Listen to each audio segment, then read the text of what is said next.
Buenas noches. Saludo la presencia del auditorio y agradezco la organización y la hospitalidad de Confandi, el trabajo de Libardo, de José Navia, de Patricia Laverde, de Diana, y esta oportunidad de reencontrarme con mi amigo William Ospina para ver si continuamos un diálogo interrumpido. Hemos discutido por varios países, por miles de kilómetros. No le he podido ganar ninguna discusión todavía, pero no he perdido la esperanza. No he podido convencerlo de que yo soy más inteligente que él. Es una de las partes más complicadas de la discusión. Hemos discutido sobre el progreso del arte. Yo soy un partidario, me parece evidente que el arte progresa. William no cree en el progreso de nada, ni siquiera de la ciencia, mucho menos del arte. Es probable que no crea ni siquiera en la ciencia, al menos no tanto como otros creemos en ella. Estamos aquí para presentar Huella al Canal, que es su quinta novela, después de la trilogía que tiene sobre la conquista y del verano que nunca llegó.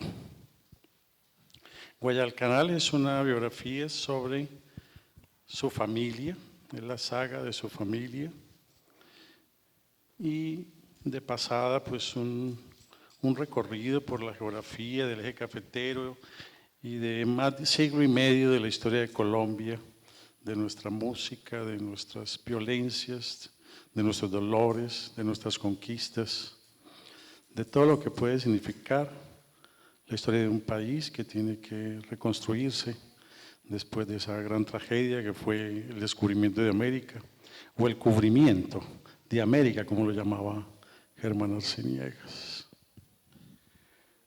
William, si te parece, empezamos leyendo algunos fragmentos de tu novela y mientras nos vamos adaptando al clima. Bueno, muchas gracias a todos por su presencia, muchas gracias a Confandi por su hospitalidad y al Festival Oiga, Mire, Lea por esta invitación y por supuesto a Julio César por su compañía y su interlocución. A mí me gustaría leer algunos fragmentos de la novela, pero francamente no sabría escoger en este momento cuáles, de manera que voy a tratar de hacer una pequeña exposición no tanto sobre la novela en sí, cuanto sobre el mundo en que la novela discurre. Esta es una novela cuyos protagonistas visibles empiezan siendo mis bisabuelos, que aparecen aquí en la portada de este libro, y a quienes yo no conocí, pero que llegaron al norte del Tolima a finales del siglo XIX en las avanzadas de la colonización antioqueña. Las familias antioqueñas tenían muchos hijos, como todos sabemos, porque muchas manos ayudaban a cultivar los campos y en esos tiempos se necesitaba, por supuesto, quien trabajara. Pero después era muy difícil repartir esas parcelas entre tantos hijos y tantos nietos, de manera que los hijos sabían que a partir de cierto momento había que irse a buscar tierra y a buscar un futuro. Y sabían también que al sur de Antioquia había unas inmensas selvas despobladas, que habían quedado despobladas desde cuando los conquistadores españoles pasaron arrasando las orillas del río Cauca y las orillas del río Magdalena y las vertientes de la cordillera central que bajan tanto al río Cauca como al río Magdalena. De manera que esos pueblos indígenas fueron arrasados y esos pueblos indígenas nunca habían talado esas selvas. Ellos no se sentían dueños de las selvas, sino solamente huéspedes del mundo y tal vez cuidadores del mundo. Lo cierto es que esas selvas estaban intactas hasta cuando los pueblos indígenas fueron exterminados y después de eso, por supuesto, durante 3 siglos allí no hubo nadie. Y estos colonos antioqueños empezaron a bajar hacia el sur buscando tierra y encontrando esas selvas y creyendo, porque era lo que estaba como a la vista, que esa tierra estaba en el primer día de la creación. Pero los sorprendieron dos cosas: descubrir que esa tierra tenía dueño, porque la corona española le había dado tierras al sur de Antioquia, 200.000 hectáreas a don Felipe de Villegas y Córdoba, que después se convirtieron en los municipios de Sonsón y de Abejorral. Y al sur de esa concesión, Villegas, 500.000 hectáreas a don José María de Aranzazu, entre el río Arma y el río Chinchiná, en lo que hoy es el departamento de Caldas. De manera que los colonos llegaban tratando de encontrar tierra y descubrían que esa tierra que estaba en el primer día de la creación, sin embargo, tenía dueño desde siempre, y los dueños enviaban tropas a que les quemaran los ranchos y a que les impidieran tomar posesión de ese mundo. Y también descubrieron que debajo de esas selvas, que parecían no haber sido pobladas jamás, había tumbas de indios llenas de oro. Bueno, casi se dio una guerra entre los colonos y los dueños de la tierra, hasta cuando el gobierno colombiano tomó la sabia decisión, por única vez en su historia, por única vez en nuestra historia, de impedir una guerra repartiendo tierra entre los campesinos. Y cientos de miles de hectáreas le fueron distribuidas a esos colonos en esa región de lo que hoy es Caldas. Nosotros solemos decir que aquí en Colombia nunca hubo una reforma agraria. No hubo todas las reformas agrarias que era necesario hacer para que este fuera un país pacífico y para que este fuera un país capaz de convivencia. Pero en ese momento el Estado colombiano repartió cientos de miles de hectáreas y así se formó el país campesino de la zona cafetera colombiana. A finales del siglo XIX, ¿no es cierto? En el siglo XIX. Desde comienzos y sobre todo desde mediados del siglo XIX, se formó ese país campesino y esa zona cafetera de la que vivió Colombia durante un siglo, lo cual revela cuán importante es que un Estado sea capaz de tomar a tiempo decisiones tan trascendentales. Y fue la única bonanza de la historia de Colombia bien repartida, porque aquí hubo una bonanza del oro, pero fue para muy pocos dueños. Hubo una bonanza de las perlas en Manaure y en el Cabo de la Vela, para muy poca gente. Hubo una bonanza de las esmeraldas, hasta hubo una bonanza del tabaco a mediados del siglo XIX. Pero solo cuando se creó la zona cafetera hubo una bonanza económica bien repartida, democráticamente distribuida entre miles de familias. Y eso le dio a Colombia una estabilidad extraordinaria.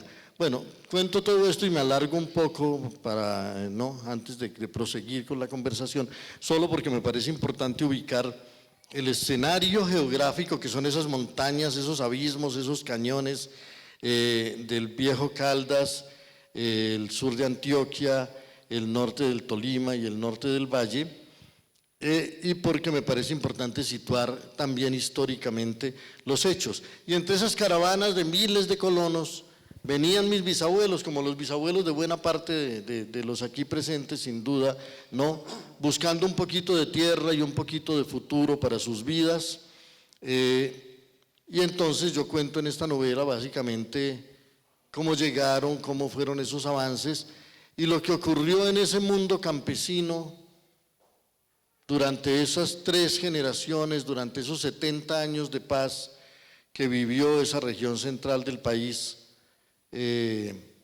Toda la travesura, toda la alegría, toda la música, toda la hospitalidad, toda la generosidad, todo ese mundo tan bello y tan complejo que fue el mundo campesino, que es el mundo que fue destruido inmisericordiamente por la violencia de los años 50 y después seriamente maltratado por todas las violencias que surgieron de esa y que han seguido sacudiendo al país desde entonces.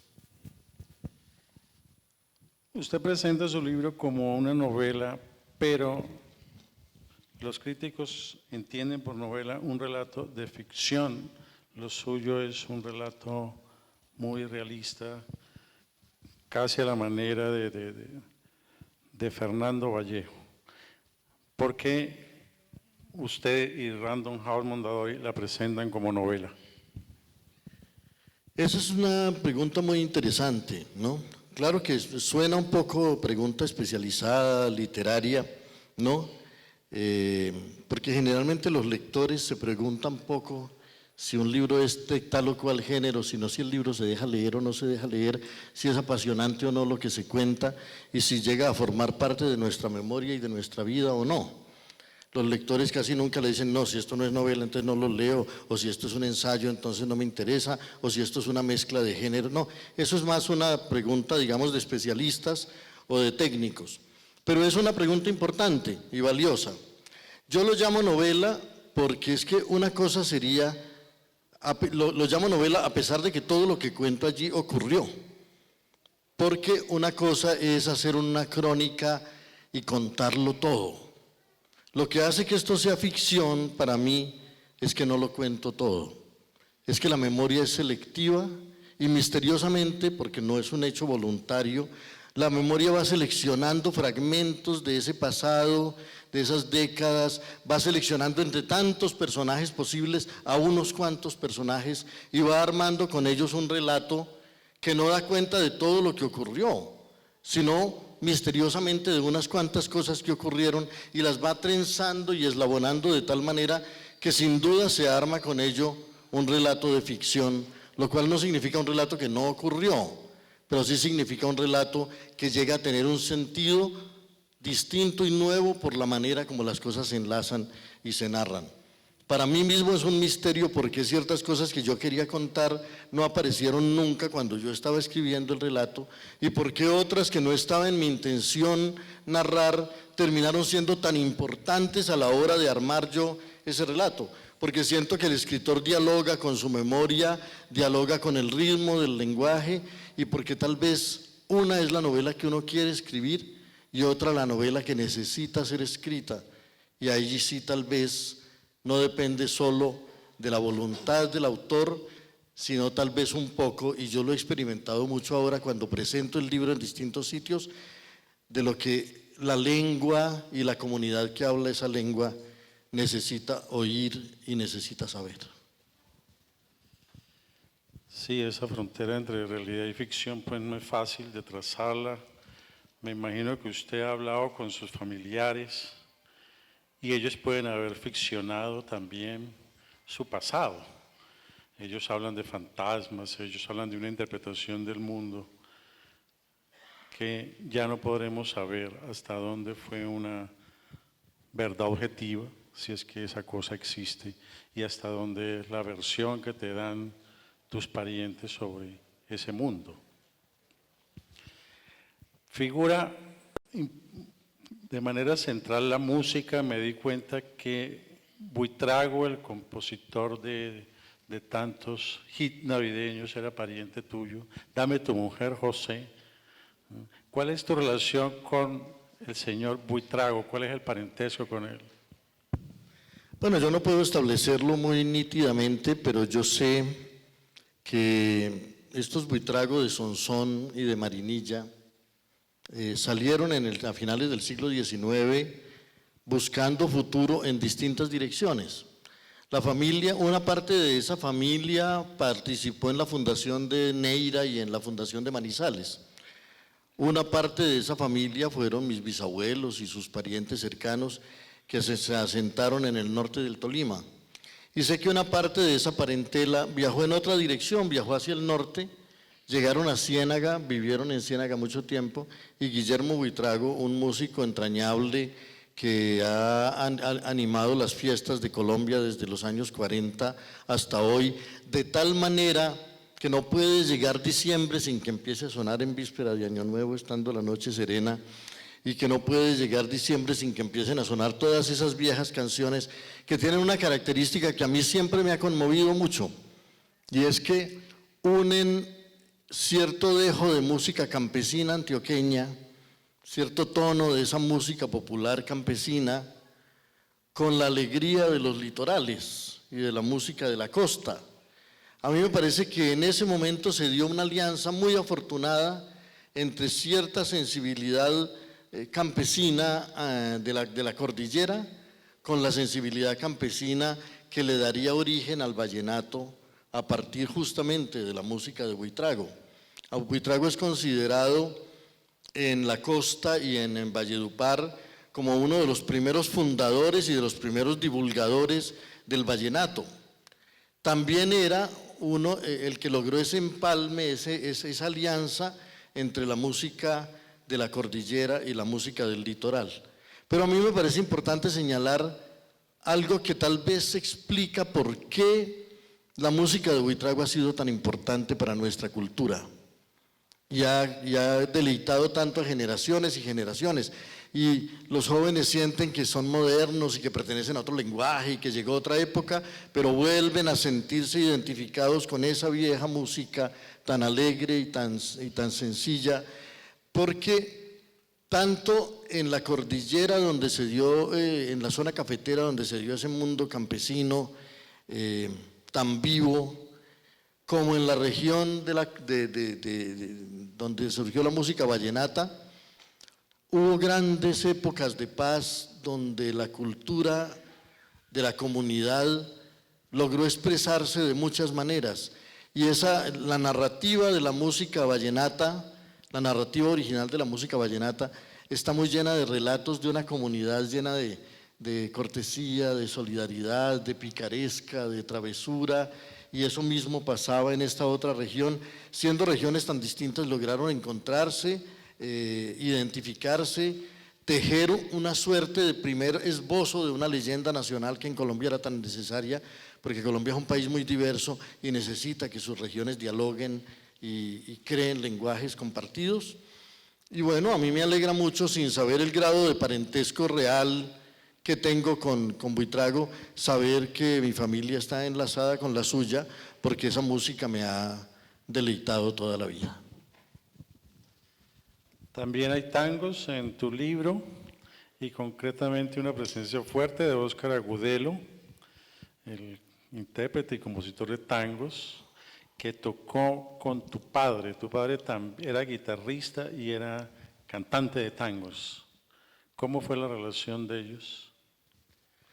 Bueno, a mí siempre me ha gustado decir, cuando me preguntan cuáles fueron los libros que influyeron para que yo me volviera escritor, yo siempre contesto que sin duda no fueron los libros lo primero que me inclinó a mí hacia la literatura.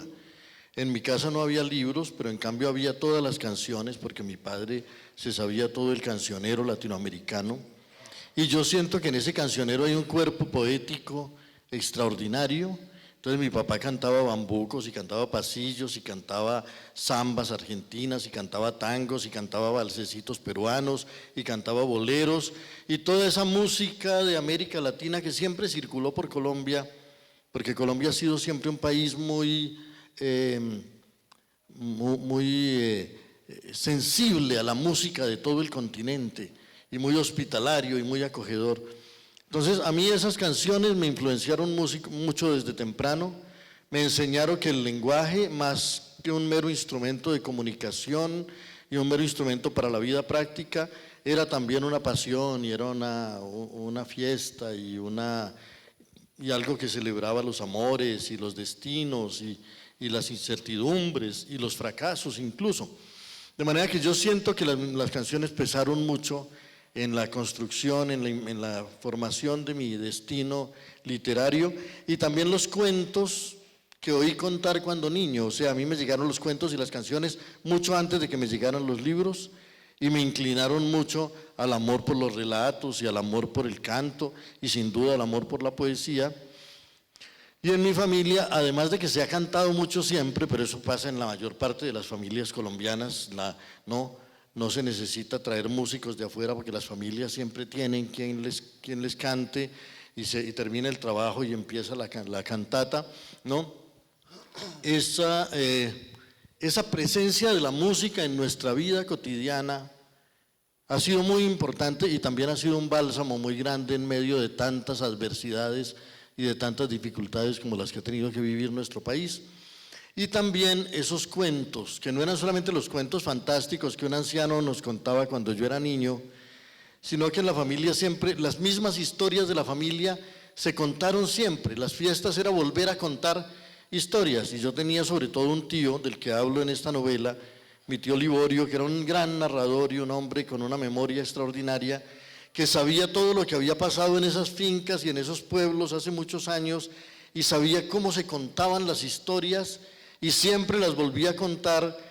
Y hay una costumbre también familiar, que es una costumbre humana.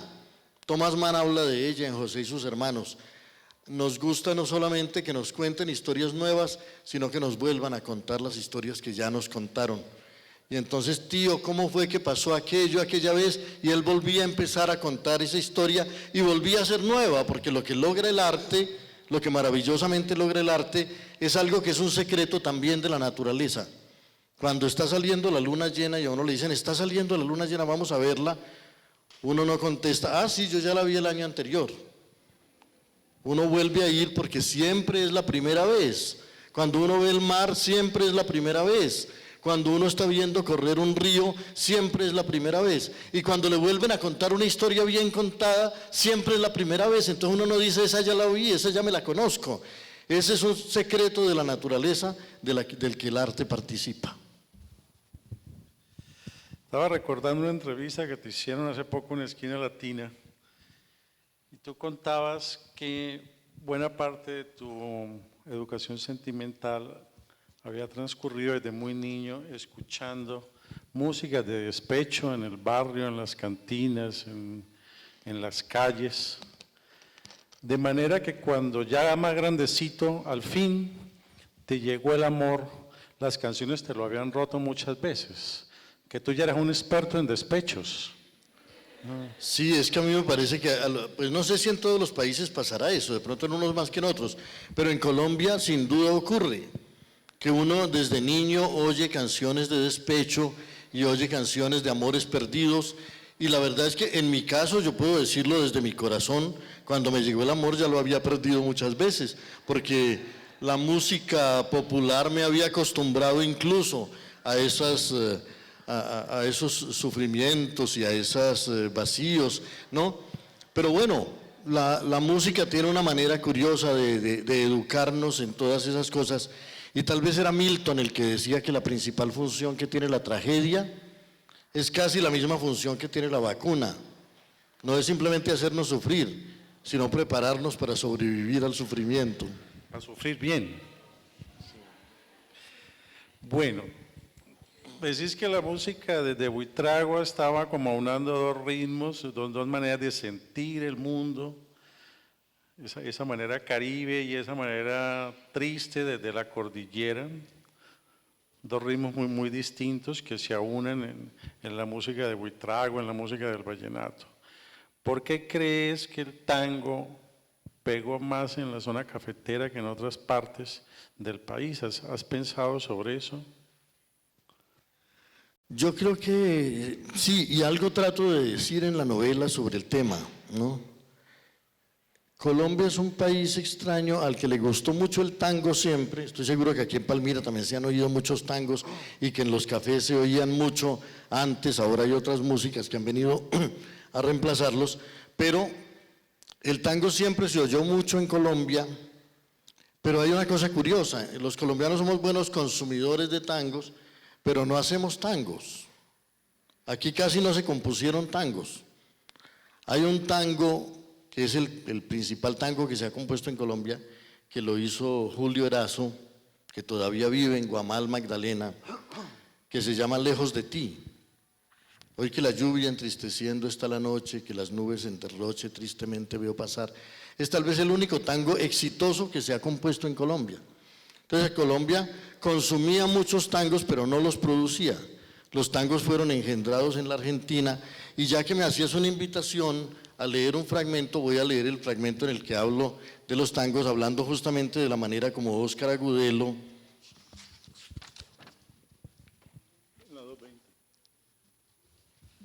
aquí está, dice: a comienzos de siglo había una gran ciudad en Sudamérica y era Buenos Aires. Allí se mezclaron las músicas campesinas de la Pampa y de la cordillera con las músicas de los inmigrantes que llegaban de Italia, de Europa Oriental y de la misma Rusia. Esas milongas y esos tangos con los que la Argentina saludó su expansión se convirtieron en una promesa para el continente. Eran los dramas eternos de la pobreza, del amor contrariado, de la soledad, en un nuevo escenario, el de la ciudad que crecía. Las barriadas anónimas, los faroles al fondo de las calles violentas, los yuyos de la nostalgia campesina y la promesa dudosa de la prosperidad, los grandes salones de fiesta del centro, donde no tenían entrada los muchachos pobres y a donde las muchachas llegaban solo para perderse. Los tangos fueron aquí como un licor exótico. No sabíamos hacerlos, pero nos embriagaban. Eran lo bastante familiares para afirmarnos a nosotros mismos y lo bastante distintos para ayudarnos a soñar otro mundo. Y yo siento que el papel que cumplió el tango fue ese, como aquí existía la promesa de que iban a crecer las ciudades, de que se iba a formar un gran mundo urbano, esos campesinos que estaban siendo, porque fue ese el momento, ¿no? Cuando empezó la expulsión de los campesinos hacia las ciudades, se fortaleció ese encontrar en el tango la esperanza de ese mundo urbano, pero también la evidencia de que los pobres llegaban al mundo urbano no a triunfar, sino a sufrir, ¿no? A vivir en las orillas, en los suburbios, en los arrabales, porque aquí nunca creció en realidad una ciudad que acogiera a todos esos campesinos a los que expulsaba la violencia y los recibiera con generosidad, con hospitalidad y les ofreciera un futuro. Entonces el tango fue aquí un poco el acompañamiento de esa tragedia de que a los campesinos les destruyeron su mundo campesino, pero no les construyeron una ciudad próspera y llena de futuro y hospitalaria, sino que llegaron a la marginalidad, a los inquilinatos, a la pobreza, y los tangos pues suenan muy fuertemente en ese ámbito, ¿no? Entonces los campesinos se reconocieron en ellos y bueno, de todas maneras es la música y no solamente cuenta la desdicha, sino que ayuda a sobrellevarla también. Cuando los historiadores hablan del pasado reciente del país, acostumbran decir que la violencia de los últimos 30 o 40 años marca un contraste muy fuerte con los primeros 50 años del siglo, que se acostumbran a mirar como una época muy tranquila. Echandía decía, en esos tiempos donde se podía pescar de noche.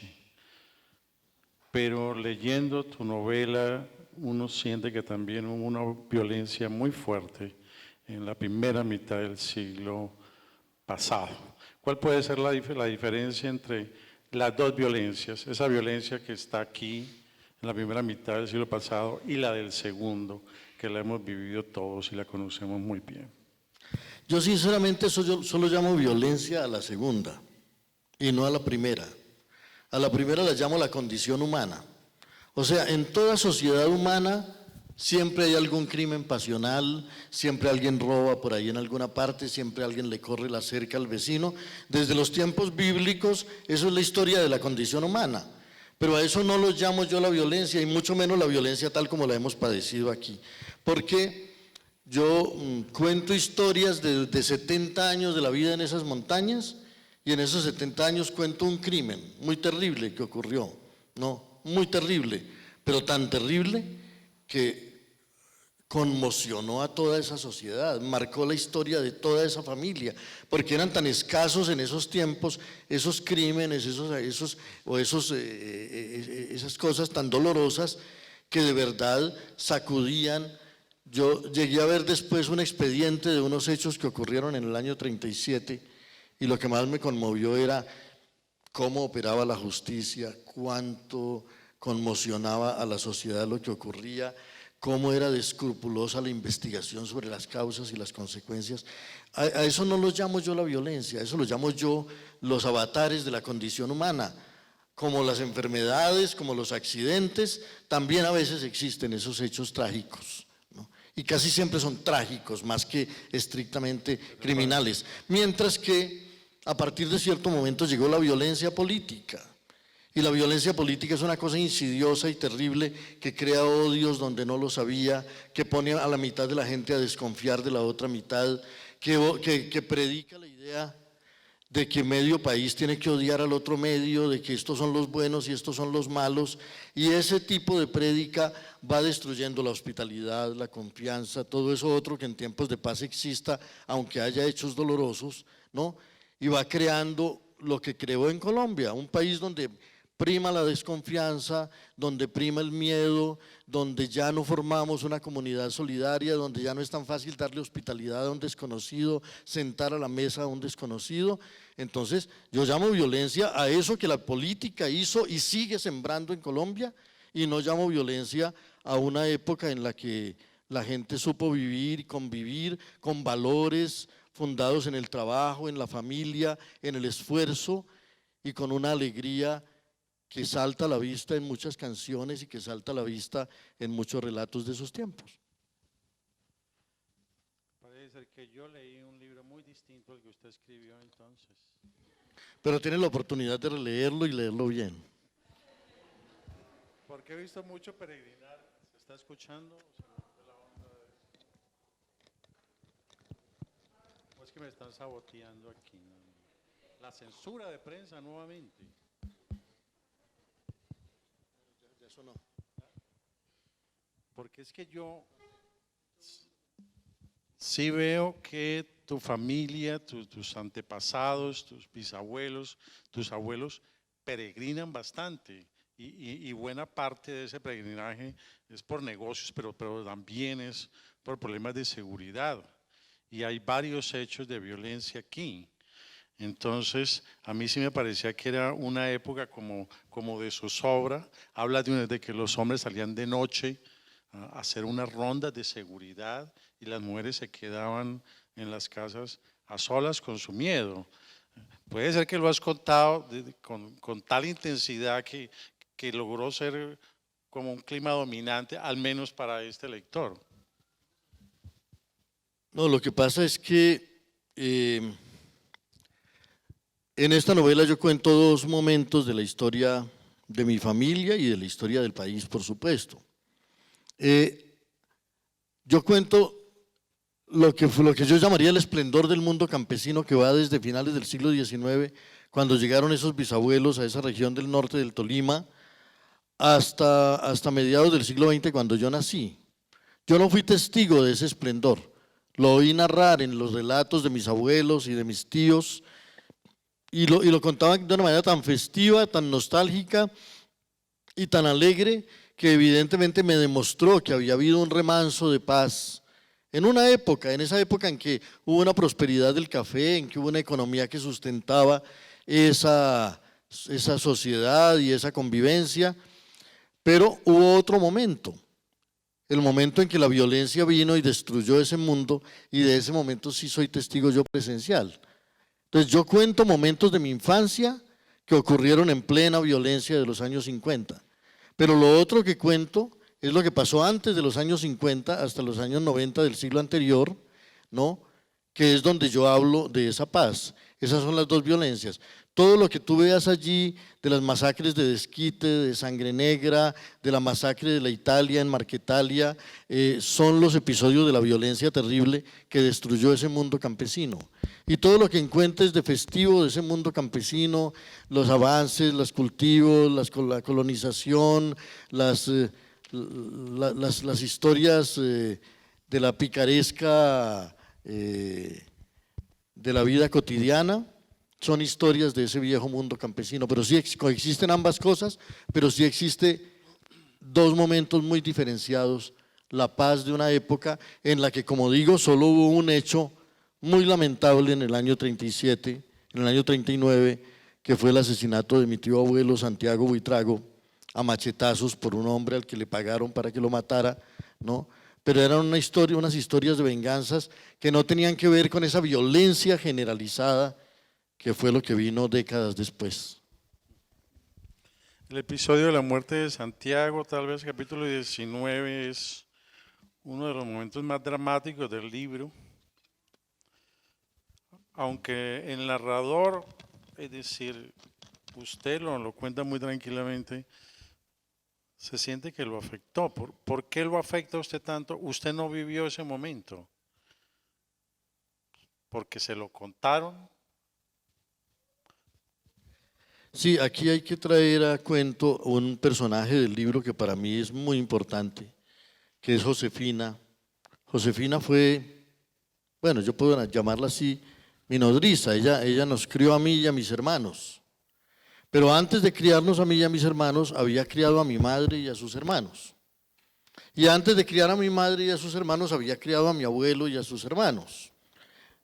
Y había sido muy amiga de mi bisabuela y había llegado con ella siendo casi niñas ambas al norte del Tolima.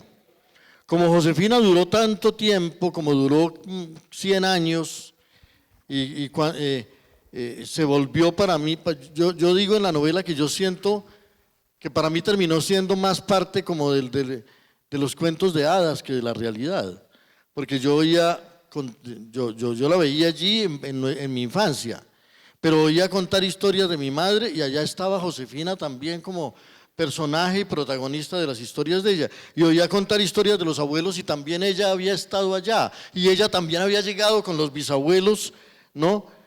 70 años atrás. Entonces, para mí se volvió un personaje legendario, pero más que eso, además de la importancia que ella tuvo sin formar parte orgánica de la familia, en la vida de la familia, porque eran esas personas que no pertenecen a la familia y sin embargo se integran y terminan siendo tan indispensables como cualquier otra persona de ese mundo familiar. Ella era la que contaba las historias, porque las familias a veces tienen un montón de secretos de los que no hablan o de los que no se animan como a hablar muy fluidamente. Y en cambio ella podía hablar de todas las cosas que habían pasado en la familia y no le ponía como muchos enredos a eso y le quitaba mucha solemnidad y mucho misterio también al contarlos. Y cuando yo tenía 13 años, y eso forma parte, yo diría así, de mi educación, incluso en términos literarios, lo descubro ahora, cuando yo tenía 13 años y ella era muy anciana ya, pero todavía muy conversadora, me contó muchas historias familiares y una de las historias que me contó fue la manera como había sido asesinado mi tío abuelo en el año 39.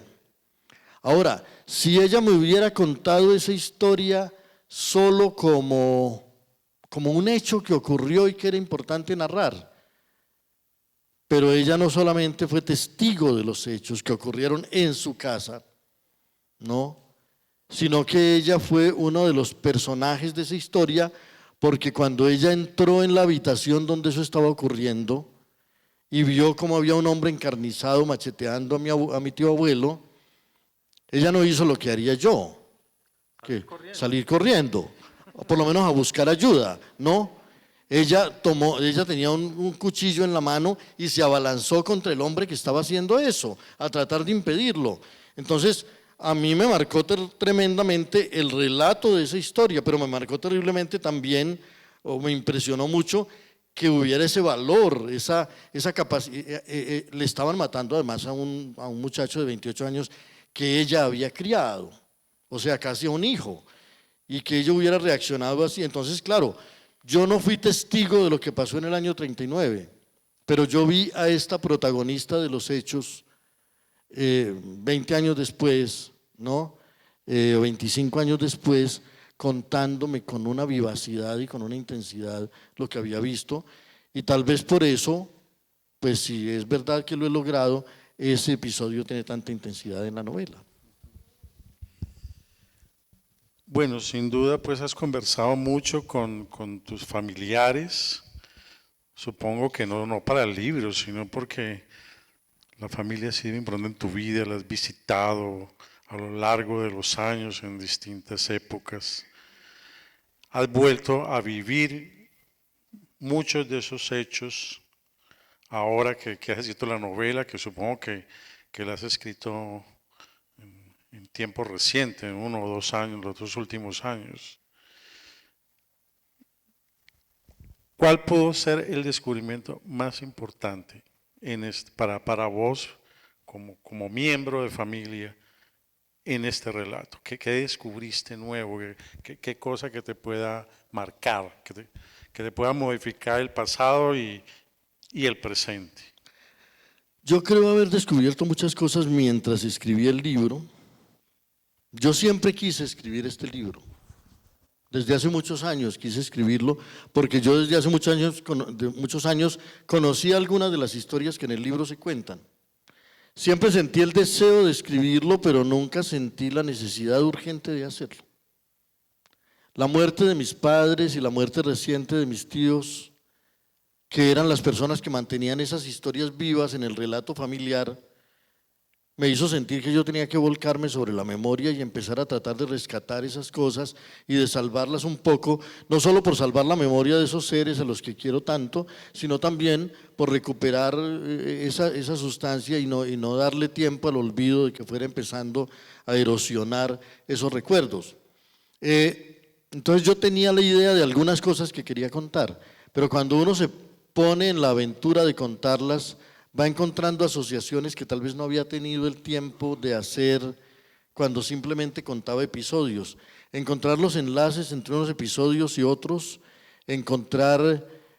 a partir de cierto momento conversé con algunas personas, desafortunadamente cuando ya empecé a tener las preguntas más claras, ya se habían ido muriendo los que me las podían contestar, ¿no? Me tocó empezar a buscar en las fotografías de los álbumes de mis abuelos para encontrar cosas que yo quería saber, rostros que quería ver y que no había visto nunca. Yo había oído hablar de la muerte de Santiago, pero yo no había visto su rostro jamás. Fui a visitar a una hija suya, a la que yo no conocía, allí en Cali, que vive todavía, Carlina, de la que hablo aquí, y ella me mostró por primera vez un retrato de Santiago Buitrago. Y fui a visitar a una tía, a la esposa de un tío abuelo, y encontré una fotografía que me conmovió mucho de un grupo de personas ante una tumba, y cuando averigüé, descubrí que era en el entierro de Santiago Buitrago en el año 39 que estaba ocurriendo eso. Y la fotografía me había conmovido, digamos, antes de que yo supiera qué era lo que pasaba allí, ¿no? Entonces, empecé a sentir que esas fotografías, como abundaban tan poco las fotografías en esos tiempos, porque ahora abundan tanto las fotografías que ya no les prestamos atención, ya no parecen comunicarnos nada, y las fotos que tomamos ahora tienen una característica adicional, y es que todo el mundo posa para ellas, entonces no traen información de cómo vive la gente, de qué está haciendo, de cómo es su realidad, ¿no? Le transmiten muy poca información al futuro, porque todo el mundo está posando pues para una, ¿no? Entonces las fotos son todas idénticas. Las fotos de antes no eran idénticas todas, ¿no? La gente era más desprevenida y menos posuda, digamos, y entonces las fotos están cargadas de una información y son escasas, y como son escasas son preciosas. Entonces yo empecé a bucear un poco por esos álbumes familiares, como puede hacerlo cualquiera de nosotros con sus álbumes familiares, encontrando una información preciosa de lo que fue la vida de sus mayores, hasta que sentí que yo tenía que acompañar este relato con las fotografías que había ido encontrando, y afortunadamente mis editores me siguieron la idea, y por eso el libro, pues a mí me parece que terminó siendo además un objeto muy bello, porque ahí están las fotografías que van mostrando algunos de los personajes, y porque como además no están los nombres de quién es este y quién es otro, solo quien va leyendo el libro se va interesando, entonces esto es el que hizo esto y este es aquel. Y entonces, pues descubrí muchas cosas del pasado familiar que me sorprendieron y que me conmovieron. Acabé de afinar lo que había sido el carácter de esos personajes, de los que conocía anécdotas, pero de los que no acababa de formarme un retrato, digamos, de sus conductas y de sus emociones. Y también tuve que inclinarme un poco sobre la memoria histórica, porque este relato es el relato, lo importante no es el relato de esta familia, lo importante es que este es el relato de miles de familias de este país, con otros nombres, pero las historias son muy similares, y esas mujeres que construyeron una cultura en unas selvas, porque esto fueron selvas hasta hace muy poco, y que construyeron casas costumbres, rituales, hábitos de la hospitalidad, de la fiesta, de la cortesía, de la celebración.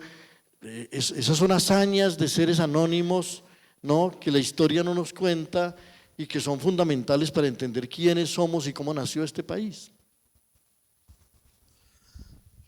Ver el cañón del Guarinó siempre fue el mejor espectáculo de mi adolescencia.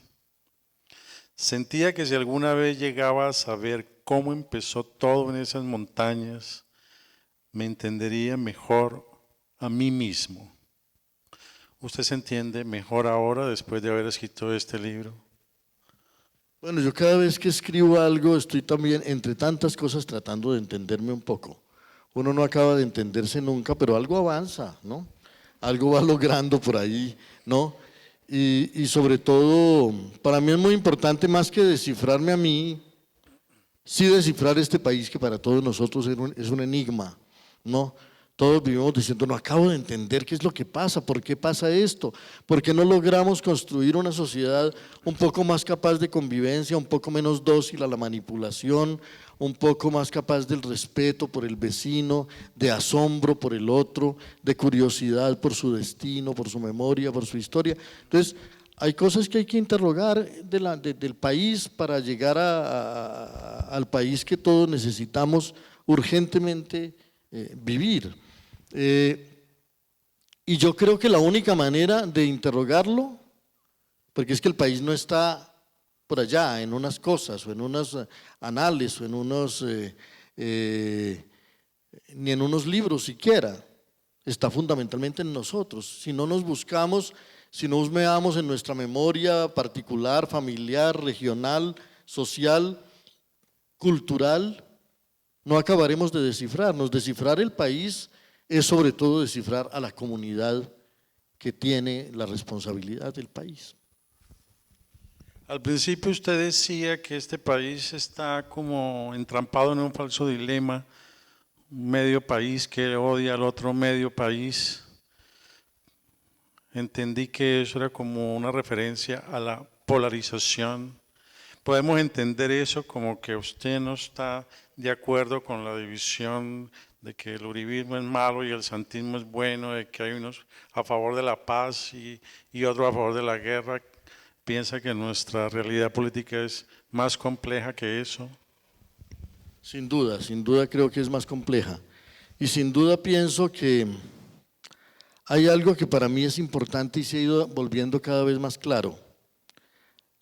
A mí me parece muy importante que se desmovilicen los ejércitos rebeldes y los ejércitos insurgentes y que se desintegren las bandas criminales y que los guerreros se reincorporen a la sociedad. A mí todo eso me parece muy importante y me parece importante que el Estado dialogue con los guerreros y llegue a acuerdos con ellos y que el Estado cumpla escrupulosamente los compromisos que adquiere. Me parece muy importante y que los que se desmovilizan cumplan escrupulosamente con sus compromisos también. Pero lo he dicho otras veces, yo no llamaría a eso la paz, ¿no? Porque Colombia tiene una larga tradición de procesos de paz. Este es el país de los procesos de paz. Cada 15 años tenemos un nuevo proceso de paz. En el año 53 se desmovilizaron los guerrilleros liberales. A partir del año 59 hubo un armisticio entre los dos bandos que libraban una guerra civil terrible que fue la violencia. En el año 89 se desmovilizó el M-19, 15 años después se desmovilizaron total o parcialmente los grupos paramilitares, recientemente se desmovilizaron las FARC, y entonces lo que uno se pregunta es, ¿cada cuánto? Porque después de cada proceso de paz hay que empezar a pensar en el proceso de paz siguiente. ¿Cada cuánto vamos a tener que vivir un nuevo proceso de paz? Y si eso no significa, y eso lo que me parece a mí que significa, es que esa no es la paz profunda. Desmovilizar a los guerreros puede ser una parte de la paz, pero ¿cómo se construye una paz verdadera, siento yo? El protagonista tiene que ser la inmensa mayoría de la población pacífica que nunca ha utilizado violencia contra sus semejantes y que lleva décadas esperando una oportunidad de empleo, de integración a la sociedad, de dignidad, de oportunidades, de futuro, de educación, de salud. Y claro, a mí me parece que a veces esta dirigencia es muy hábil en diseñarnos cada 15 años un proceso de paz en el que no haya cambios profundos en la sociedad para que la comunidad sienta que de verdad está llegando un tiempo nuevo, que ya comenzó por fin una era de esperanza real y de oportunidades visibles. Cuando aquí se convocó a un plebiscito hace unos años para que la gente dijera si estaba de acuerdo o no con ese proceso, al que, como digo, yo personalmente no llamo la paz, porque me parece que la palabra paz merece respeto, es una palabra muy ambiciosa y tiene que tocar nuestros corazones y nuestras esperanzas realmente. Cuando se convocó a ese proceso, nos dijeron que los resultados habían sido que medio país había dicho que sí y que el otro medio país había dicho que no. Y yo creo que eso no es verdad. Un 20% de la población dijo que sí, un 20% de la población dijo que no y un 60% de la población le dio las espaldas a ese proceso. Y yo me pregunto, ¿qué paz es una paz? ¿Cómo se puede aclimatar una paz por la que solo vota el 20% de la población? ¿No faltó allí algo muy importante? Que la comunidad sintiera que esa paz de verdad le estaba abriendo horizontes y un futuro nuevo, que sembrara esperanzas, que sembrara, no, esa paz cuando llegue de verdad, millones de personas gritarán de felicidad en las calles, porque se sentirán de verdad alcanzadas por una promesa, por una esperanza y por la evidencia de unos cambios reales. Cuando yo siento, sí, repito, con toda convicción y con toda sinceridad, hay que desmovilizar los ejércitos, pero aquí hay que hacer muchas más cosas. El país tiene que cambiar y todos lo sabemos. Los jóvenes de este país son la guerra, porque los jóvenes de este país son los que ponen los soldados, los guerrilleros, los paramilitares, los miembros de las bandas criminales, los jóvenes del microtráfico, los que están dedicados a la delincuencia. ¿Cómo puede darse un proceso de paz sin un proyecto de juventudes que integre cientos de miles de jóvenes que viven en peligro y que viven en la incertidumbre a un proyecto de país, a un proyecto de civilización, a una esperanza de dignidad, a un compromiso con un modelo de sociedad?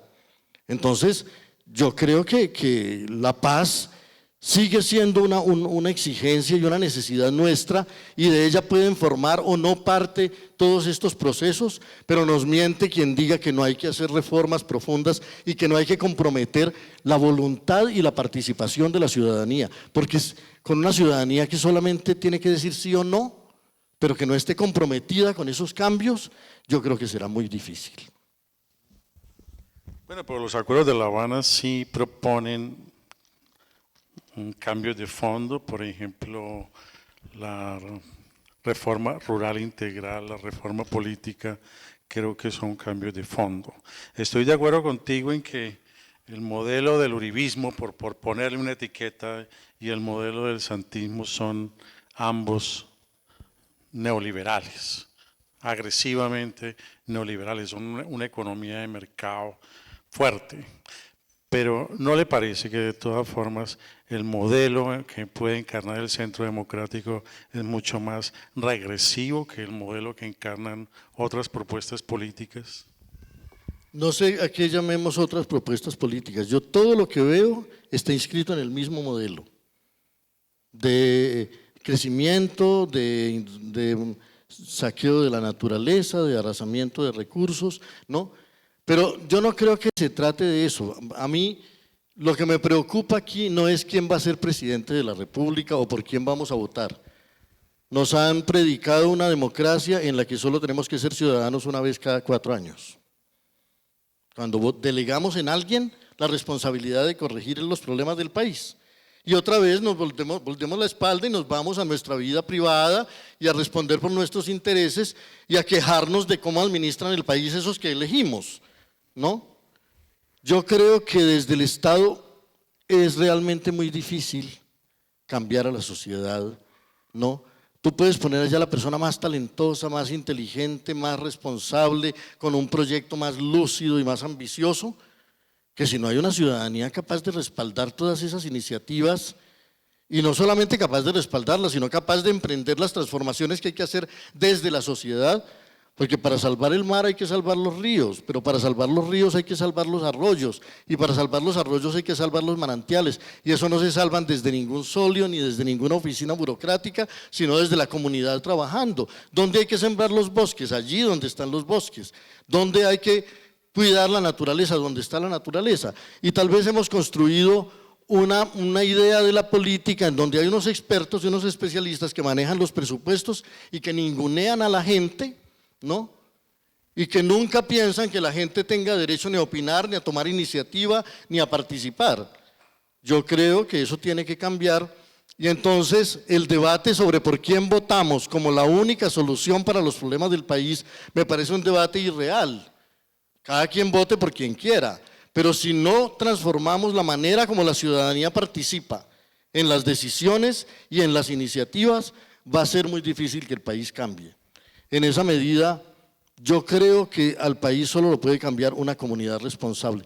Por una razón adicional, se suele decir que en esta época el 1% de la población del mundo es dueño de la mitad de la riqueza planetaria. Y eso es escandaloso. En Colombia la proporción es mucho más abismal, ¿no? Pero ya que el 1% de la población del mundo sea dueño de la mitad de la riqueza planetaria, es alarmante. Y uno tendería entonces a decir, ese 1% es el responsable de los males de la humanidad. Habría que preguntarse, ¿y qué pasa con el 99% que se dejó quitar la riqueza planetaria? Ese no es responsable de nada. Ese es solamente la víctima del 1%. Yo creo que si la ciudadanía, no de este país solamente, de este mundo, no asume que nosotros también tenemos una responsabilidad, que también depende de nosotros reaccionar, unirnos, exigir, fiscalizar, participar, tomar iniciativas, ¿no? No podemos pasarnos el resto de la vida quejándonos de que unos cuantos señores nos destruyen la vida, no nos responden, no nos construyen el país feliz o el mundo feliz que merecemos. Una comunidad tiene que ser digna de la felicidad que construya y de la dignidad que construya, y por lo menos creo que debemos abandonar esa idea de que delegamos en unas manos cada vez más irresponsables y cada vez más convencidas de que la política es solo un negocio, que delegamos en esas manos la solución de todas las cosas. Tu propuesta es tener una democracia más participativa, menos representativa. Yo diría que más que mi propuesta, mi reflexión es que deberíamos como ciudadanos tener un papel un poco menos pasivo en los asuntos públicos, y no lo digo ahora, desde cuando yo escribí un ensayo que se llama ¿Dónde está la franja amarilla?, ¿no? Hace más de 20 años estoy diciendo que de lo que carece Colombia es de una presencia de la comunidad pacífica en las grandes decisiones del país, porque aquí tenemos unos cuantos políticos que son protagonistas de todo y unos cuantos guerreros que son protagonistas de todo, y los medios de comunicación solo consideran que los protagonistas de la realidad colombiana son o unos guerreros, o unos asesinos, o unos corruptos, o unas celebridades. Pero la comunidad que trabaja, que se esfuerza, que rebusca en medio de la adversidad, en medio de las dificultades, nunca es protagonista de nada, nunca vale la pena preguntarle, nunca vale la pena visibilizarla. Entonces yo creo que mi reflexión es que si no hay una ciudadanía más comprometida, más responsable y sobre todo más capaz de unirse, porque ¿qué es lo que hace que una comunidad tan recursiva, tan talentosa, tan capaz de rebusques de muchas formas distintas, no cambie las cosas? Aquí han logrado muy eficientemente fragmentar a esta comunidad, porque los estratos hacen que nadie se sienta pues de la misma familia que el otro, ni de la misma clase social que el otro, cada quien es siempre mejor que el vecino.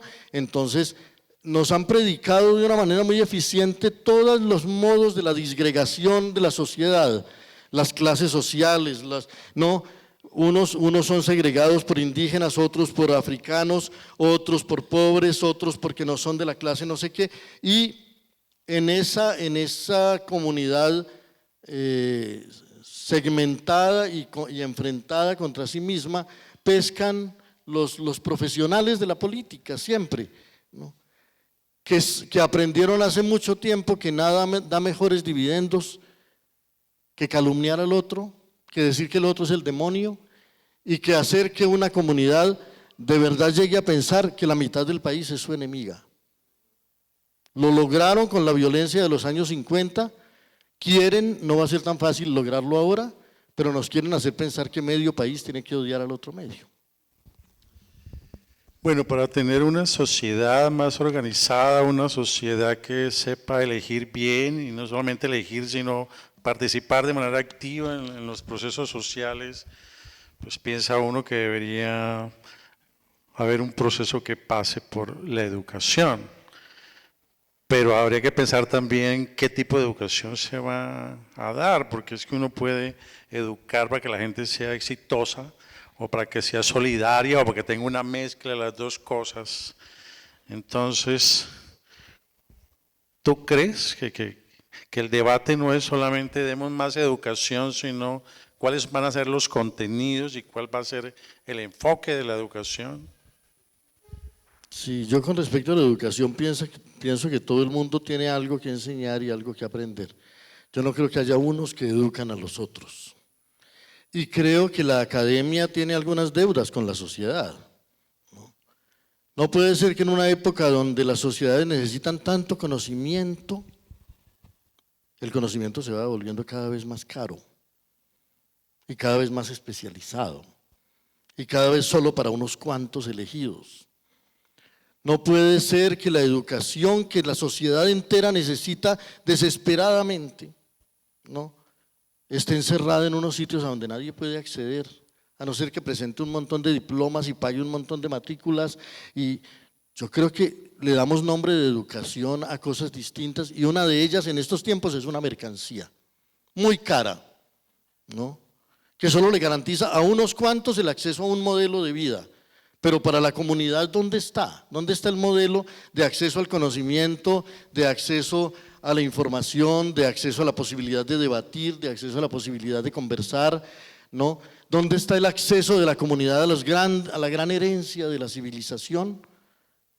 Cuando cada vez más el mercado cultural va deformando de tal manera las cosas que el arte es simplemente unas cosas que valen millones de dólares. Yo no creo que el arte sea eso. Yo creo que los que menos saben qué es el arte son los que piensan que un cuadro es simplemente el equivalente de 100 millones de dólares. Una obra de Van Gogh, ¿quién es el verdadero dueño de una obra de Van Gogh? El que la ama y el que la conoce, no el que la compra, ¿no? Y creo que eso también pasa con los libros. El dueño del libro no es el que lo compra, sino el que lo lee, y el que lo ama, y el que se relaciona con él, y lo comparte, y dialoga, y enriquece su vida, ¿no? Entonces, creo que sobre la educación es mucho lo que se debería discutir. Debería haber un gran debate sobre qué es educación.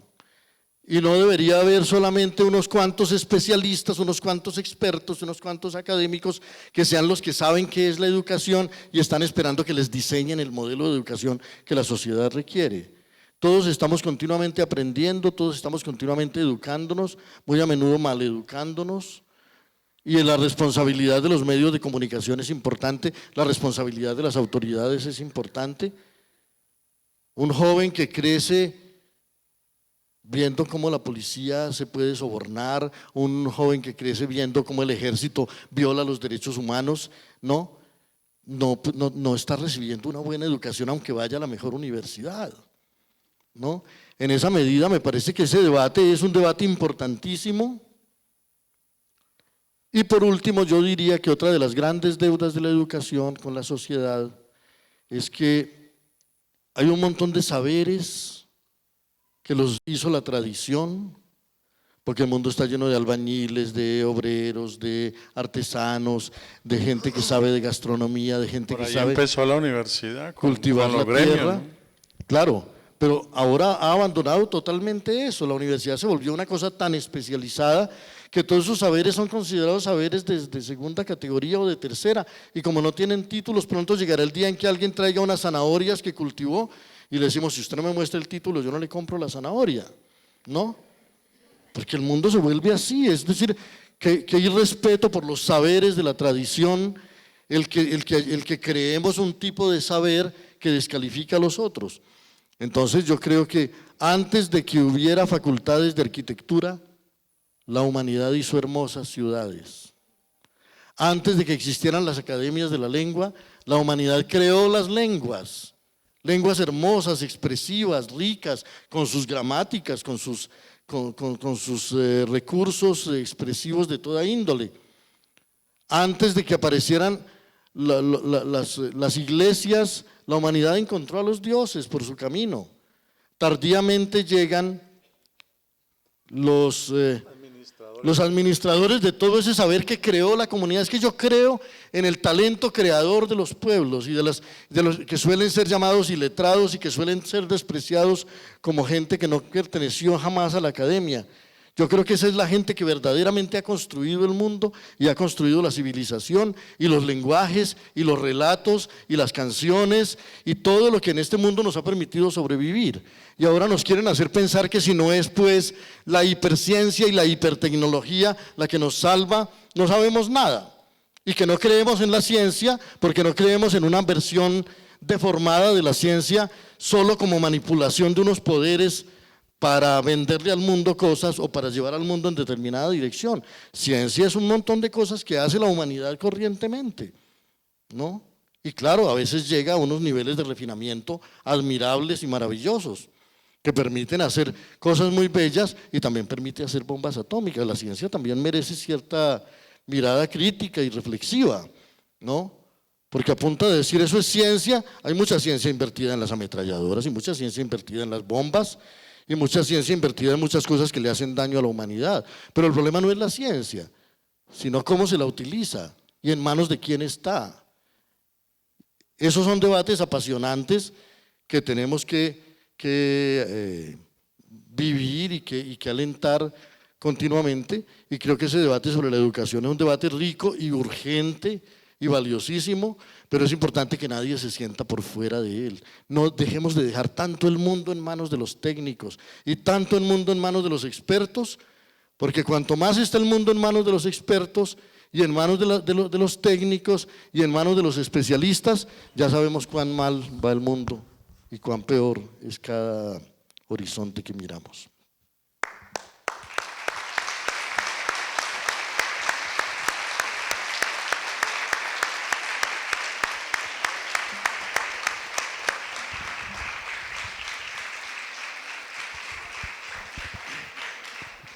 Muchas gracias, William. Siempre logras confundirme con tus conferencias y ponerme a pensar. Tenemos un espacio para preguntas, entonces les ruego que circulen los micrófonos y que hagan sus preguntas o sus comentarios de una manera concreta para que aprovechemos unos 15 minutos que tenemos de la mejor manera posible. Aquí, comenzamos acá. Buenas noches a todos. Bienvenido a Palmira, William. Muchas gracias. Conociendo un poco tu pasión también por la parte ambiental, yo podría ver en la narración que ocurre en esta conversación entre ustedes que hay algunos elementos que simulan mucho la parte ecológica, natural, en esa narrativa que está en el libro, donde se observa que emergen historias a partir de otras. Hay una emergencia que puede ser real o no real, que es lo que tú mencionabas. Puede ser también de la imaginación de esa trayectoria histórica de la familia y de las narraciones que escuchaste de toda tu familia. Entonces allí hay una red que entrelaza muchas historias, pero que permite a la vez emerger nuevas historias que permitan ver hacia el futuro, que esa red, digamos, esos hilos que tejieron esa red pueden contribuir a formar una sociedad nueva cuando ya viene la crítica posterior sobre las violencias. Y bastante interesante esa diferencia de época que permite enseñarnos de que sí hubo una reforma agraria, a pesar de siempre haber dicho que todavía no la hay, y que la reforma agraria esperada desde el Estado es muy diferente a la reforma agraria hecha desde las armas. Entonces me parece interesante esa interpretación que haces en el texto. Muchas gracias.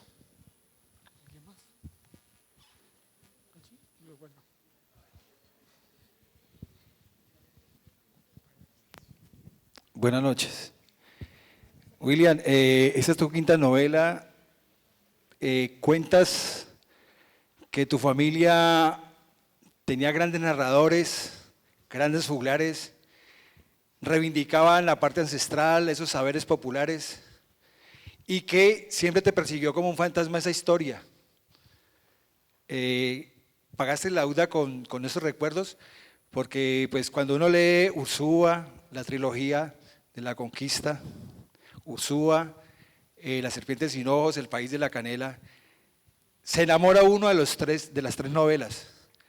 ¿Esta novela es el principio o ya pagaste la deuda con esa nostalgia y esos recuerdos, con la historia de tu familia, o queda en el tintero mucho para contar? Porque me imagino que has dejado de contar muchas cosas, pero a través de esa historia vas a crear una red para en un futuro novelas próximas, o allí ya paras, o pagaste la deuda con esos recuerdos. Lo único que puedo responder es que no lo sé. Hay tantas historias que contar, hay de familiares, personales y sociales y de nuestro país y del mundo, que uno siempre está como a merced de lo que le llegue, ¿no? De los recuerdos que le lleguen y no todo libro que uno quisiera escribir puede escribirlo, porque a veces no basta ni siquiera tener la información. Se necesita un impulso especial que lo obligue a uno a coger toda esa información y convertirla en un relato. Con respecto a esto, yo he vivido una experiencia curiosa, y es la experiencia de que estas son las cosas que yo quería contar, pero el hecho de que las haya contado así, como las conté, fue fruto del proceso mismo de hacerlas. Antes de la novela yo no habría sabido nunca que la novela iba a terminar siendo lo que fue, porque el proceso va generando un ritmo, una cadencia, unos enlaces, unas asociaciones, unos personajes van dejando aparecer a otros, y entonces, a pesar de que pareciera que yo tengo esta historia por contar y voy a contarla y la conté, no es así, ¿no? Tengo unos fragmentos de mundo y voy a ver con ellos qué relato de ficción, ya que Julio César hablaba de eso y me parece importante señalarlo, va a surgir.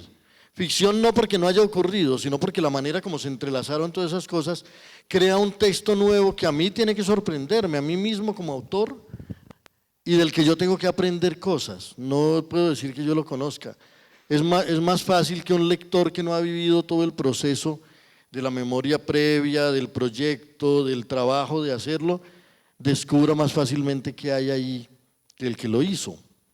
Y yo he aprendido de los lectores muchas cosas de este libro que yo no sabía cuando lo terminé de escribir, ¿no? Yo sí creo que los lectores descubren cosas y se las pueden revelar incluso al autor, si son lectores sutiles y creadores también, porque la lectura también es un acto de creación. De manera que lo único que puedo decir es que estoy con muchas ganas de seguir escribiendo, pero no sé todavía qué habré de escribir en el futuro. Breve. Gracias. Es usted más interesante en persona, de verdad. Gracias por estar aquí y complacernos a muchos de nosotros, a todos. Gracias, Julio César, gran amigo. Es una simple pregunta, quizá. Al usted contar lo que otros le han contado, narrar lo que otros le han narrado, vivir lo que usted ha podido vivir o ser testigo, quizás una forma a través de esta obra o de algunas de sus obras de tampoco usted ser olvidado. ¿Acaso esa es una forma de inmortalizarse? Gracias. Perdón, no entendí bien la parte final. ¿Acaso es una forma de usted no ser olvidado a través de sus obras o acaso es una forma de inmortalizarse? No, yo creo que yo seré olvidado, ¿no? Yo creo que casi todos seremos olvidados. Yo creo que a lo sumo lo que sobrevive son las historias, ¿no? Y los hindúes piensan que hay cierta justicia en el hecho de que no se recuerde quién hizo las historias, porque alguien fue el instrumento para hacerlas, pero una historia o es la historia de un mundo, o es la historia de una comunidad, o es la historia que una lengua puede forjar, y esa lengua no fue hecha por uno. No, todas las palabras en las que Shakespeare escribió su obra habían sido hechas antes por el pueblo inglés a lo largo de los siglos, ¿no? Y él simplemente llegó y las aprovechó, ¿no? Sin ese pueblo que creó toda esa lengua, Shakespeare no habría podido contar ni una sola de sus historias. Es más, de Shakespeare se dice que era muy capaz de contar una historia si alguien se la había contado a él primero, ¿no? Romeo y Julieta lo representaban en los teatros de la Edad Media, y la historia de Hamlet era una historia que existía en las crónicas de la Gesta Danorum, y la historia de Macbeth es una historia que existía en las crónicas de Holinshed de la Escocia de la Edad Media, y la mayor parte de las historias que Shakespeare contó existían antes, solo que cuando llegaron a sus manos les dio una intensidad, les dio una fuerza, les dio una riqueza de lenguaje, les dio una intensidad al carácter de esos personajes, que el Romeo y Julieta que existían en la Edad Media palidecieron al lado de la intensidad de los personajes que Shakespeare reconstruyó. O sea, él aportó muchas cosas allí. Y de tal manera todo se va desdibujando que ahora ya muchos dicen que Shakespeare no existió, ¿no? Sino que lo que más existe son los personajes que Shakespeare creó. La gente sabe mucho más de Don Quijote y de Sancho Panza que de Cervantes.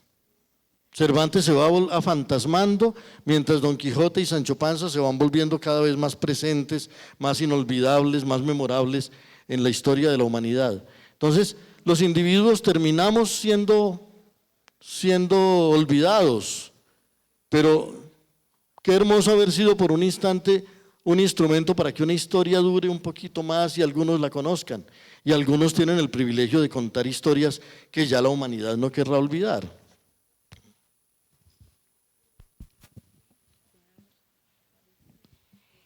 Buenas noches.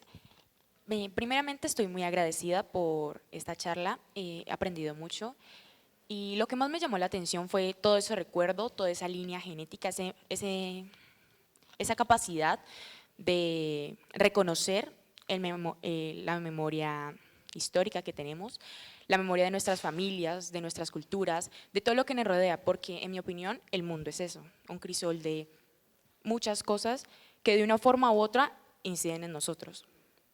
Me gustó mucho escuchar acerca del punto de vista que tiene usted acerca de la nueva sociedad, ya que nosotros debemos tomar esas historias, comprenderlas y forjar un nuevo camino, porque eso también van a ser las nuevas generaciones, no solo nosotros, no solo los que van a venir en 15 años, en 20, no solo usted como un gran escritor que vengo a notar desde hace unos cuantos años.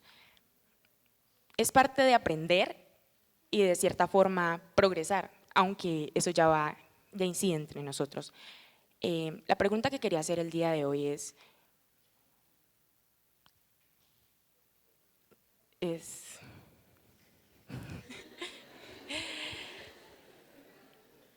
¿qué sintió al ver su obra terminada, al ver todo ese progreso, toda esa red memorial, toda esa genética, todo ese medio ambiente, todo lo que está presente ahora estuvo presente antes y puede estar presente en un futuro? Bueno, yo lo que principalmente sentí cuando terminé de escribir este libro y cuando por fin me dije ya está hecho, ya está terminado, fue gratitud. Gratitud con la vida por haberme permitido ser parte de esa historia y con la vida por haberme permitido contarla o intentar contarla de la mejor manera que pude. Y porque yo siento que la literatura se justifica en la medida en que logre ser no solamente un fragmento de la memoria personal, sino que intente también ser un fragmento de la memoria colectiva, de la memoria de una comunidad. Para mí este libro es muy importante en la medida en que, más allá de que sea mi familia la que protagoniza algunos de los hechos que hay allí, ¿no? esa familia es como un espejo de muchas familias y yo amo mucho este país y amo mucho este territorio y amo mucho esas montañas donde nací y amo mucho y admiro mucho el esfuerzo que le costó a esas generaciones mayores abrirse camino en este país e intentar construir una patria. Con la misma intensidad con que me duele que esa patria nos haga sentir todos los días que falta tanto por hacer y que a veces parece deshacérsenos entre las manos, porque ha costado mucho, mucho, para que nosotros permitamos que se desintegre y para que la perdamos, y tenemos el deber de salvarla y tenemos el deber de reconstruirla todas las veces que sea necesario y sobre todo de buscar caminos para que tanta gente abnegada, generosa, noble y buena que habita el país no siga viviendo en él como de arrimada, como ciudadanos de última categoría, cuando con otra perspectiva y con otra generosidad podrían ser protagonistas de tantas cosas maravillosas y voceros de tantos sueños nuevos.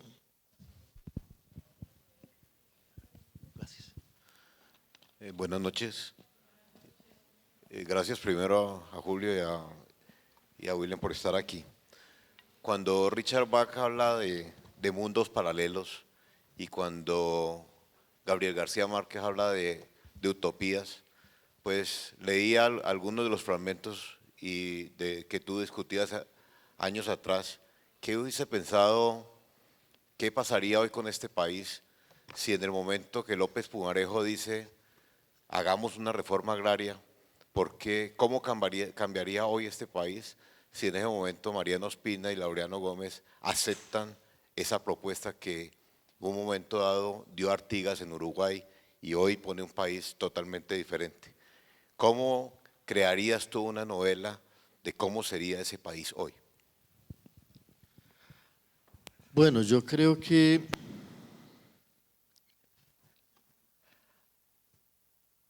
en Colombia se ha propuesto muchas veces grandes transformaciones históricas que no se lograron, que apenas alcanzaron a ser formuladas y que alcanzaron apenas a retoñar un poco en el espíritu de la comunidad.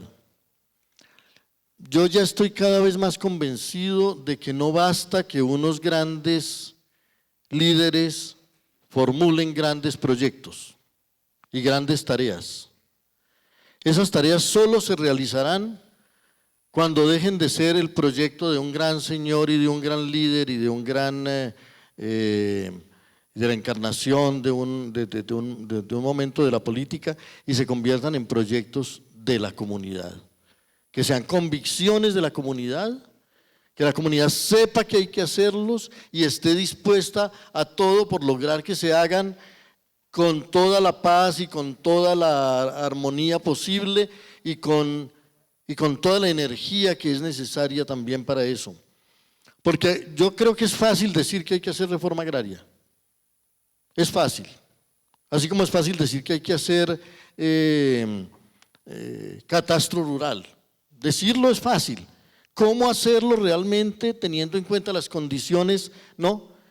Y ahí yo le respondería un poco a Julio César con respecto a al listado de buenas intenciones que es cada proceso de paz aquí. Aquí siempre cada proceso de paz hace un listado de buenas intenciones que muy desafortunadamente nunca se cumplen.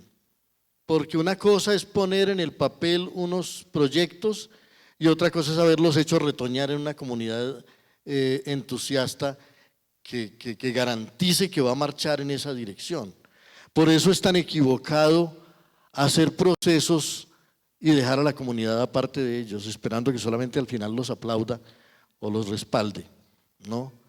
Yo creo que es ahí donde falta una visión, porque hacer una reforma agraria, es urgente una reforma agraria en Colombia, pero qué complejo es hacerla para que por el mero hecho de intentarlo no se convierta en un baño de sangre cuando hay tantos poderes decididos a proteger lo que tienen a toda costa y un Estado tan débil para hacer que esas cosas verdaderamente se cumplan. Porque si uno tiene un Estado capaz de verdaderamente hacer cumplir todo, vamos para adelante. pero hay que saber con qué fuerza se cuenta cuando se proponen las cosas para no hacer que el remedio resulte peor que la enfermedad. En esa medida, a mí me parece importantísima esa reforma agraria que se hizo en el siglo a finales de la segunda mitad del siglo XIX, que tuvo el premio, digamos así, un premio inesperado, porque a esos millones de hectáreas que se repartieron en el siglo XIX se les dieron a los campesinos para que sembraran sus frijoles y su maíz y sus cañitas para los trapiches, pero nadie pensaba que de ahí fuera a salir un gran cultivo y una bonanza económica para el país. Pero por un azar maravilloso se descubrió de repente que esa tierra había sido fecundada por la ceniza de los volcanes durante millones de años y que era óptima para el cultivo del café. Eso no estaba en los planes iniciales de ese proyecto. Y entonces de repente se dio la bonanza cafetera de tal manera que en un solo año la producción pasó de 60.000 a 600.000 sacos de café.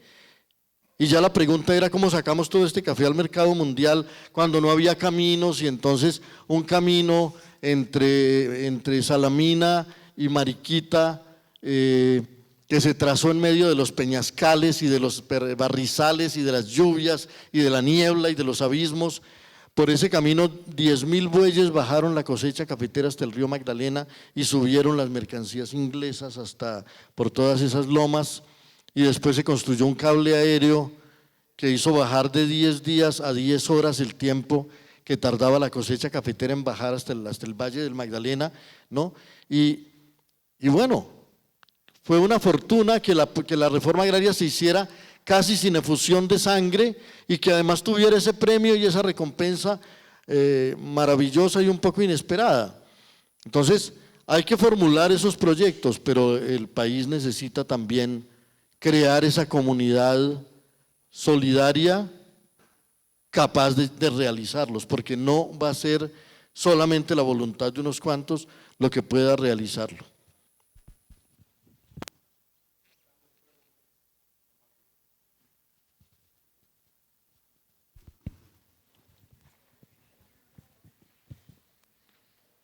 Buenas noches. William, y quisiera hacerle una pregunta, basándome más que todo en lo que usted dice al final, ¿no?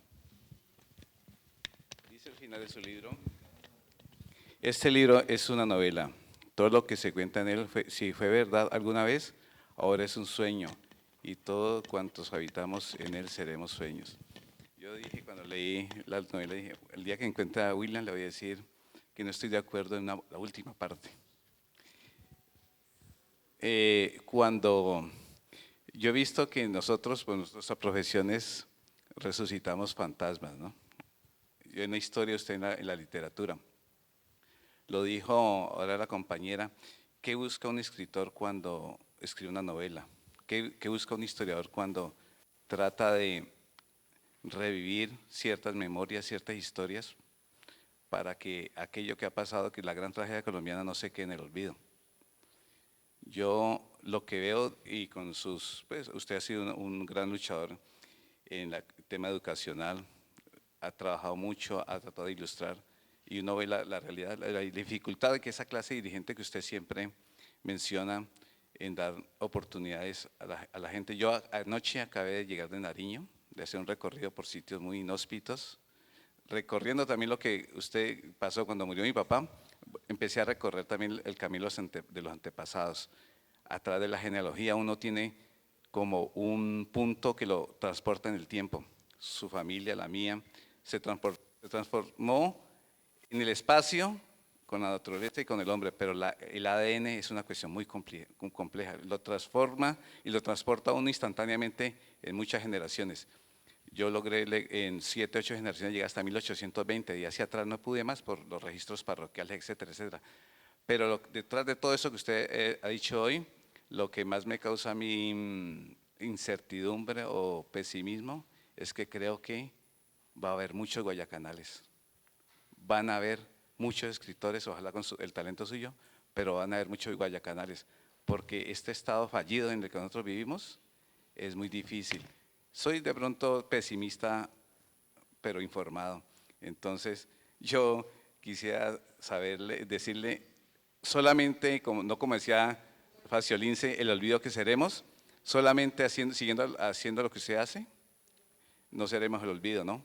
Esos fantasmas que uno revive, vivirán, porque cuando uno rescata lo que ha habido la tragedia colombiana en cada uno de nosotros, con nuestros familiares, está volviendo a la vida a aquellos que nos dieron el ser. Entonces, siga adelante, es lo que yo, no le hago una pregunta, sino que lo invito a seguir adelante porque siempre ese es el camino, que yo creo que el único camino que nos queda, educar a la gente y seguirle insistiendo de que solo a través de lo que usted ha dicho en sus libros, en sus exhortaciones, lo que nos puede salvar de que este país sea alguna vez una nación. Muchas gracias. A usted muchísimas gracias.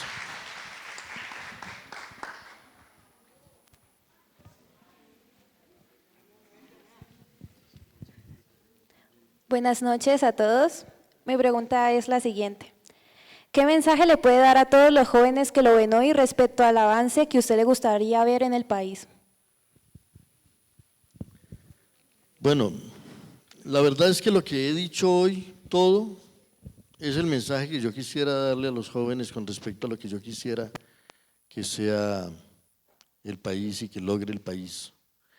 Yo creo que cambiar al país es posible y que tal vez no es, a veces parece demasiado difícil porque a veces los poderes parecen demasiado arraigados y demasiado descomunales y los problemas a veces parecen demasiado complicados y unos nudos gordianos y imposibles de desatar, pero yo creo que la gran fuerza de la sociedad está en una comunidad que es una reserva moral asombrosa de valores, de principios. Yo cada vez que veo a una persona en la calle tratando de vender alguna cosita, me digo, qué respeto por alguien que no está saliendo a robar, sino que está tratando de trabajar, porque ahí hay una lección de valores, una lección de, ¿no? Y que no está pidiendo, está tratando de vender alguna cosa, está tratando en un país donde no hay oportunidades, donde la macroeconomía no se diseña para la gente, sino para unos cuantos grandes pulpos de la exportación o de la importación. Y yo creo que esa gran reserva es lo que hará que finalmente el país encuentre su camino, o lo que está haciendo que el país esté buscando su camino. Yo creo que en estos tiempos estamos viendo cosas que no se habían visto nunca. Hay un famoso libro que se llama la Biblia que en alguna parte dice, no hay nada nuevo bajo el sol. Eso tal vez fue verdad durante miles de años, pero hoy todos sabemos que hay cosas nuevas bajo el sol. La revolución de los transportes, la revolución de las comunicaciones, la globalización del planeta, son cosas que no se habían visto nunca. Ciudades de 30 millones de habitantes no se habían visto nunca, ¿no? Y no solamente se ven cosas prodigiosas que no se habían visto nunca, ¿no? También se ven cosas terribles que no se habían visto nunca. El calentamiento climático es un hecho terrible que la humanidad no había vivido jamás. Ahora no son las advertencias de los libros sabios, sino los titulares de los periódicos los que nos dicen que hay más plásticos que peces en el océano. Eso no se había visto nunca. Y entonces, como están ocurriendo cosas que no se habían visto nunca, y como la vida del planeta está siendo amenazada, y como el futuro está en peligro, ¿no? La humanidad va a tener que encontrar soluciones nuevas que no se habían visto nunca. Yo me acuerdo de una frase que dice Voltaire sobre los hombres de su tiempo, sobre la humanidad de su tiempo. Y él era un gran racionalista. Dijo, necesitaban milagros, los hicieron. Yo creo que la humanidad es capaz de hacer milagros cuando lo necesita y de obrar transformaciones gigantescas cuando lo necesita. Y que las transformaciones que está necesitando la humanidad hoy son tal vez las más grandes que se necesitaron jamás. Y que una vez más había una época en la que era posible decir los responsables son esos, son aquellos, son los otros, y entonces uno era inocente de todo. Siempre había un culpable sobre el cual descargar toda la responsabilidad. Pero ahora, los males que vive el mundo, habría que preguntarse dónde están las responsabilidades, y una parte de esa responsabilidad tiene que recaer en nosotros. Porque si hay alguien que vende plástico, nosotros somos los que los consumimos. Y si hay alguien que vende basura, somos nosotros los que las repartimos y las distribuimos. Y si hay un calentamiento global, también contribuye mucho a él, no solamente nuestro consumo de carne, sino el hecho de que andamos a 80 kilómetros por hora por tierra y a 850 kilómetros por hora por aire, y que nos hemos vuelto monstruos devoradores de energía, y porque hace 2 siglos la humanidad consumía 2.500 calorías y hoy consume 250.000 calorías, porque tenemos iluminada la noche, encendidos los aparatos, prendidos los televisores, encendidos los computadores, y la principal preocupación de todos nosotros en este instante es tener cargado el teléfono celular.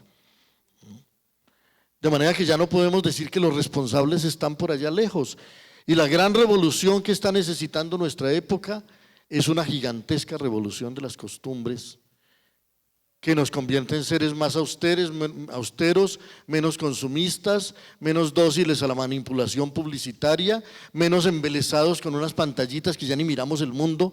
Cuando levantemos la vista de las pantallitas y de las hermosas fotografías que hay en ellas, habrá desaparecido el mundo, ¿no?, en donde se tomaban esas fotos. De manera que esa revolución de las costumbres va a ocurrir porque la historia nos va a obligar a hacerla, no porque nadie nos esté llamando a ella.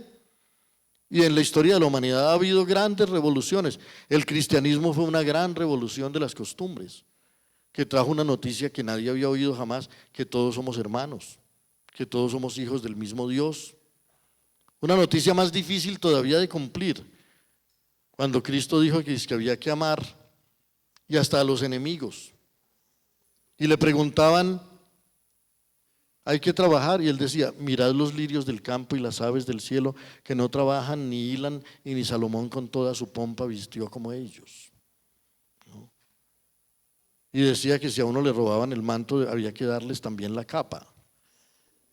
Yo no creo que existan cristianos, pues es muy difícil ser cristiano, ¿no? Cristo es el único que yo más o menos entiendo que fue cristiano y fue coherente con su prédica hasta el final.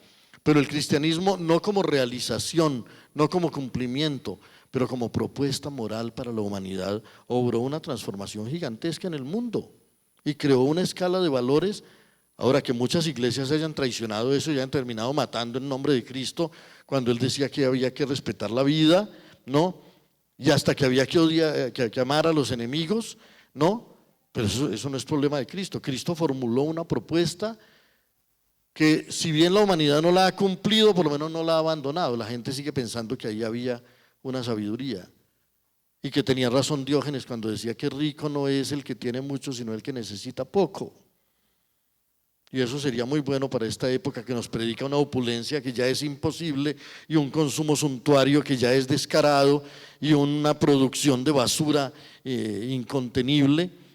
Entonces esa revolución de las costumbres va a llegar. El Renacimiento fue una gigantesca revolución de las costumbres. La humanidad aprendió a mirar de otra manera, a pintar de otra manera, a cantar de otra manera, y el mundo cambió.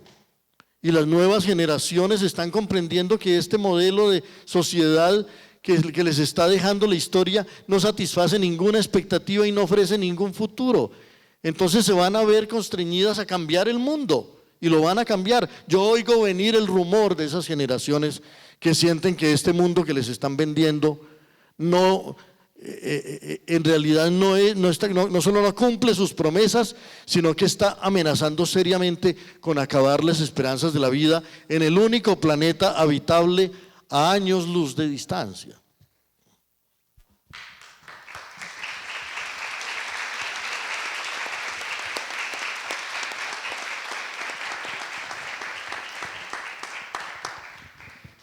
Buenas noches, unas últimas 2 intervenciones o preguntas y cerramos el conversatorio. Bueno, ya. Muchas gracias. viendo el auditorio que la mayoría de las personas que están aquí son jovencitas, jovencitos, yo creo que usted con su libro ha dejado una inquietud. Me tomo la vocería por ellas, pero de pronto es mi deseo de que su libro de pronto les va a dar a ellas un indicio de la importancia de conocer la historia de su familia. Porque conocer la historia de la familia implica amarla más, ser más unidos, recoger las experiencias y no volver esas experiencias, transformarlas, dijéramos. ¿Usted cree, esa sería una primera pregunta, ¿usted cree que ese libro sí tiene en el fondo esa finalidad o conseguirá esa finalidad?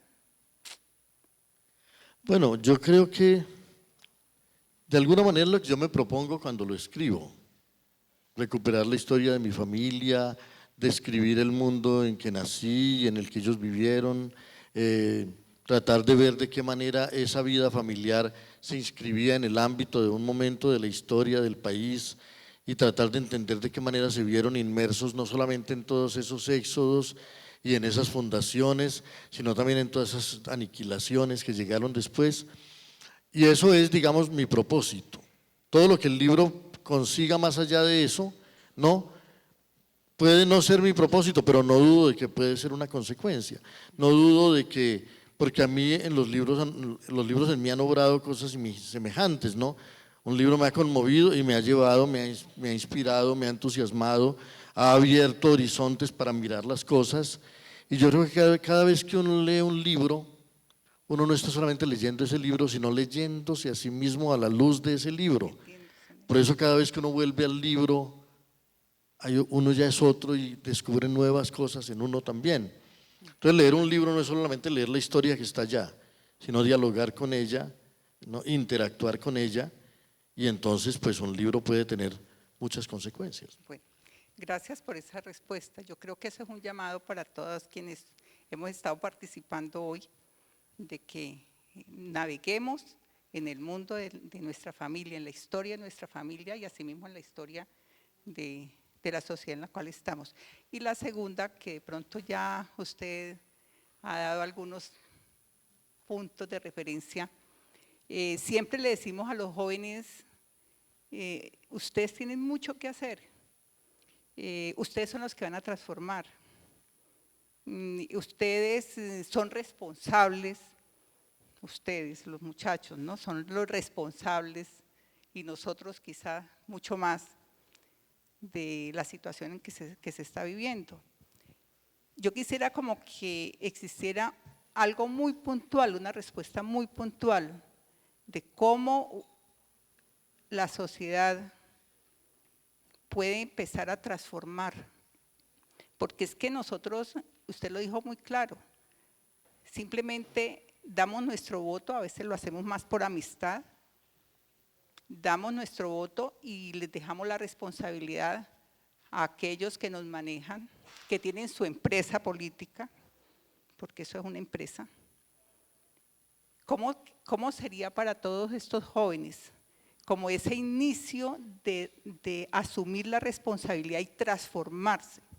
¿Cómo lo harían? Es decir, eso yo me lo he preguntado muchísimas veces y como que no encuentro una salida para eso. ¿Por qué no nos da como unos puntos en su mente mágica? A ver, ¿cómo podríamos nosotros iniciar ese proceso? No, yo desafortunadamente no tengo la respuesta. Ojalá la tuviera y le diría a cada quien qué es lo que puede o debe hacer. Pero sí sé que cada quien puede encontrar esa respuesta y que la respuesta de cada quien es indispensable porque a veces nos hacen pensar que un individuo es poca cosa, que una persona es poca cosa.